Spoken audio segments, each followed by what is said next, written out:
Hello students, Vishal Gupta आपका teacher. कैसे हो आप सब गाइस। इस वीडियो में मैं आपको पार्टनरशिप और कंपनी का डिफरेंस करवाने जा रहा हूं गाइस। ये जो डिफरेंस है वो बेसिस पे बेस्ड है, ठीक है। तो आपको बेसिस को अंडरस्टैंड करना पड़ेगा इसके डिफरेंस को समझने के लिए। सबसे पहला बेसिस है legal status. A partnership firm is not a legal entity distinct from its partners. मतलब एक पार्टनरशिप फर्म अपने पार्टनर से अलग नहीं होती। Joint stock company, a company is a separate legal entity distinct from its member. और अपने ये मेंबर से अलग होती है, कंपनी अलग होती है, शेयर होल्डर्स अलग होते हैं। दूसरा डिफरेंस है guys agency.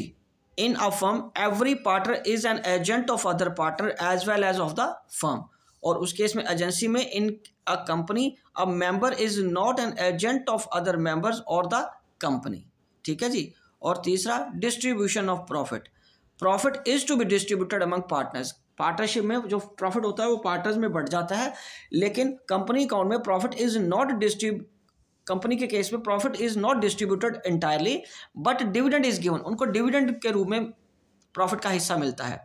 Extent of liability, बेटा अनलिमिटेड लायबिलिटी होती है पार्टनरशिप के केस में और लिमिटेड लायबिलिटी होती है जॉइंट स्टॉक कंपनी के केस में।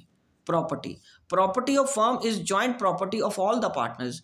जो फर्म की प्रॉपर्टीज हैं, एसेट्स हैं, वो सभी पार्टनर्स की एसेट्स होती हैं, ठीक है। और कंपनी की property is separate from members. Company की जो प्रॉपर्टी है वो शेयर होल्डर्स की प्रॉपर्टी नहीं होती।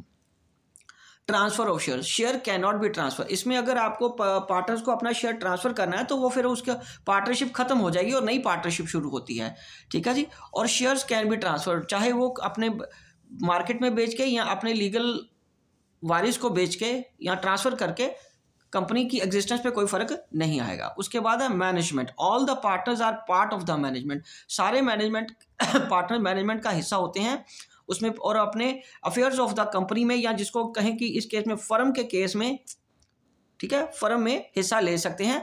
But shareholders can not take part in the affair of the company, ठीक है। शेयर होल्डर मैनेजमेंट में या कंपनी के काम में दखल अंदाजी नहीं कर सकता और उसमें सीधा पार्टिसिपेट नहीं कर सकता।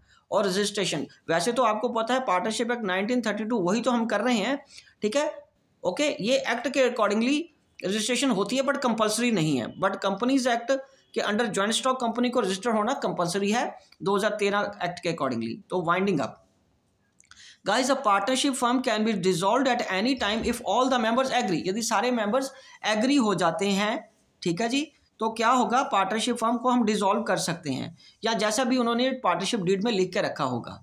उसके बाद a company can either wind up by the national company law tribunal और रजिस्ट्रार ऑफ कंपनी से के आदेश पे ये बंद हो सकती है, ठीक है जी, वाइंड अप हो सकती है।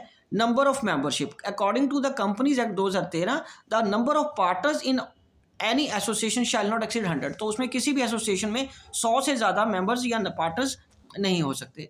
अब private companies maximum number is 200। Private company के केस में मैक्सिमम 200 है और पब्लिक लिमिटेड कंपनी की कोई लिमिट नहीं होती, कितने भी शेयर होल्डर्स हो सकते हैं, इन्फिनिट नंबर भी हो सकते हैं।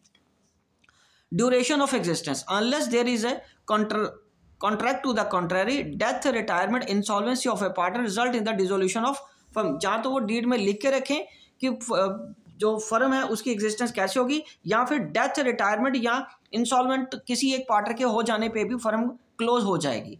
और उसके बाद अ कंपनी क्या जो परपेचुअल सक्सेशन चलता रहता है, मतलब लगातार चलती रहती है। अगर एक शेयर होल्डर की डेथ हो जाती है और अपना यहाँ हिस्सा ट्रांसफर कर देता है या बेच देता है या वो इंसॉल्वेंट हो जाता है, तो कंपनी की लाइफ पे या ड्यूरेशन पे या एग्जिस्टेंस पे कोई फर्क नहीं आता, कंपनी वैसे ही चलती रहती है और उसको हम बोलते हैं परपेचुअल सक्सेशन फीचर। तो गाइज, इसी के साथ ये वीडियो कंक्लूड करता हूं और मैं आई होप कि आपको अच्छे से समझ आ गया होगा। आप इसी तरह मेरे चैनल को सब्सक्राइब करके अपने वीडियोस देखते रहिए और अपना कोर्स कंप्लीट करते रहिए। Wishing you good luck.